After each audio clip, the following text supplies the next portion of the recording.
Welcome back, homies. It's close to home. Thanks so much for tuning in. It is the new year. We're in 2020. What an exciting time to be alive.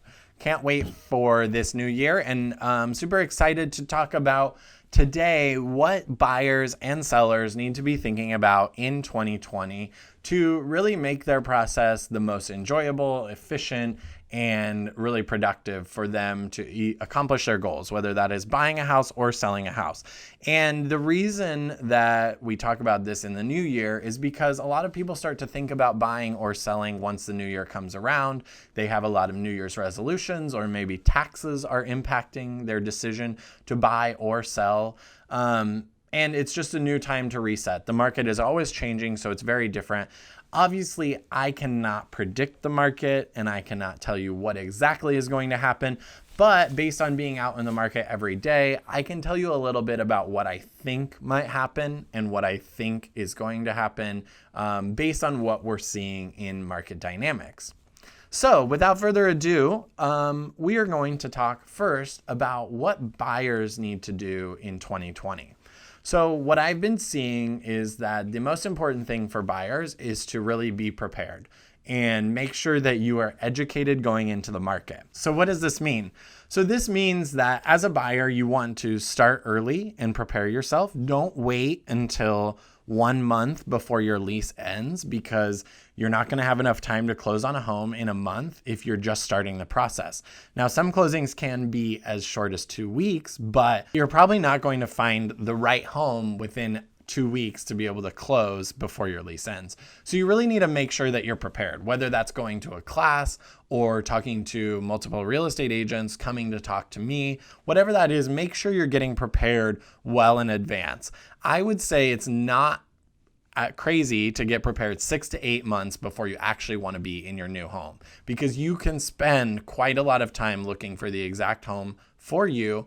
And it always takes about 30 days to close. And so you need a plan that you already are losing 1 month from the time you start planning until the time you're actually in the house. And then you can't move until after you've closed. So you have an additional couple days to even get in your new place.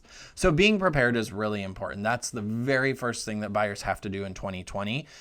We do see that homes that are priced right and marketed really well in Seattle are still getting multiple offers. So you need to make sure that you're prepared for this and you're working with a real estate agent who can help you with the right tactics to get into the home, even if you're not the highest price bidder.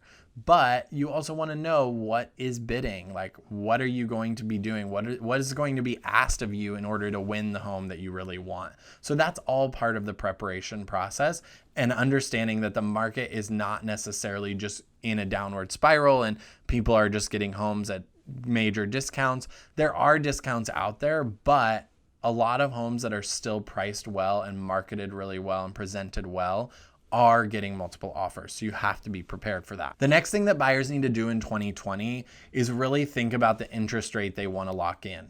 In 2019, we had great interest rates. They came down to 4% and sub 4%. And a lot of people who purchased in the past ended up refinancing as well. So as a buyer, it's really important that you think about the interest rate you're getting and how much home that allows you to afford. So for every time the interest rate goes down, you're going to be able to afford more home because you're paying less in interest on your monthly mortgage payments than you would have been if the interest rate was higher.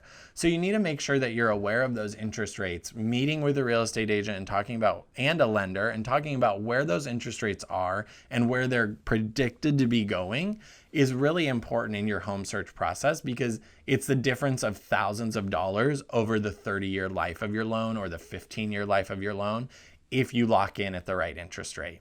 So that's the second thing that buyers need to be really prepared for. The last thing that I think buyers need to be prepared for is that the market is not necessarily slowing down in 2020. In my opinion, we're going to have a really strong market this next year. Because I told you, homes that are priced well and presented well are going quickly. We saw at the end of 2019 that there was a very low supply of homes on the market and there was a lot of demand, which drove sales quicker than we had seen in the past in 2019. And so I think this is going to continue at least the first half of 2020, and we're going to actually have a really strong market. So it's important that you're prepared for escalations or bidding wars, that you're prepared with education from the onset and that you're timing it right, and that you are thinking about your interest rate and what is going to give you the most purchasing power in 2020. Let's talk about sellers in 2020. What is most important as a seller for you to think about as you're going into 2020 if you want to get your home sold? First is timing. You need to think about the market, talk to a real estate agent about your specific neighborhood. When is the best time to put your home on the market? It is not necessarily always the spring. There are a lot of buyers in the marketplace in the early months of the year as well as in the fall, and there's a lot less competition than in the spring. Now, if you have the most outstanding house and it's going to be the best price and you're hoping, that now if you have the most outstanding house and it only has the most beautiful landscape in the spring and you are hoping that multiple people are going to be out shopping, you can try to time it for the spring, but this doesn't always work out for as many sellers as we think it might. The competition is higher for sellers in the spring because everyone thinks that they should bring their home on the market in the spring. So you have a lot more competition out in the marketplace. So just think about timing as you go into 2020 and think about when you want to sell your home, because it's not necessarily the spring that is the best time for you. It depends on your home and your specific situation. The other thing that sellers need to think about in 2020 is how much is it going to cost you to sell? So with the new excise tax increases, which we'll go over in another episode of the Klaus Corner, it may cost you more or less to actually sell your home based on the sales price. So for homes under $500,000, it will actually cost you less than it costed in 2019. And homes over 500, or rather over 1.5 million, it will cost you more than it costed you last year in 2019. Homes between 500,000 and 1.5 million, it will cost you the exact same as last year. But you do need to think about this as you think about putting your home on the market. There are costs affiliated with selling, and those are not only real estate costs, those are tax costs, closing costs, and anything else you may need to pay off at the time of sale of your home. So think about those and prepare for those in advance so they don't catch you off guard. The other thing that sellers need to be prepared for in 2020 is really pricing your home correctly.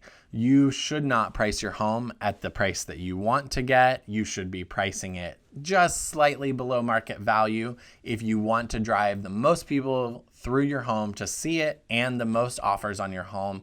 You can create a buyer frenzy when you actually price it just below market value and you get a ton of buyers through and they think that your home is worth more money than you have it listed for. This is the most strategic way to price your home and get a better price for it than you think you will get. Now, it depends on your competition in the marketplace. It depends on the time of year and what's going on in the market. But this is the most efficient. And sellers, you have to think about pricing your home in a correct way.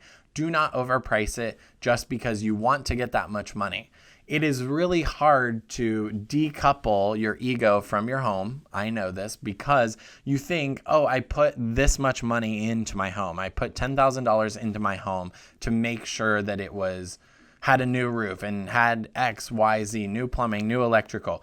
The buyers that are walking through your home do not know that, and they may or may not care about that until they're actually in contract to buy your home. So you have to think about pricing it correctly for what the buyers are seeing. And pricing goes along directly with marketing. So is the home presented in a way that is appealing, that makes people want to come through, spend their lives in your home? You have to make sure that it's marketed and presented in a way that is so appealing that it will drive those buyers into your home and make them want to stay there and make an offer on your home and really envision themselves in your home. The last thing that sellers need to be aware of in 2020 is that buyers are very savvy. We are not necessarily in the market we were in 2017, where there were bidding wars on every single condo and freestanding home. We're in a little bit of a trickier market where supply may still be low and there may be a few bidding wars, but buyers are savvy and they're out looking at every single home on the market and they know what the money should get them for what they're purchasing. And therefore, it's really important that sellers price accordingly, but also that you know the condition and quality of your home, that you understand if something is broken, it's most likely going to be negotiated when you go to sell that home. No longer are buyers purchasing homes that need a ton of repairs and it doesn't matter to them because they just want the home in that specific neighborhood. No, they are now going in, doing their inspections, and negotiating on those things that need to be done before closing. So there you have it for the sellers. You need to think about the time that you're going to put your home on the market, how much it's going to cost you to sell.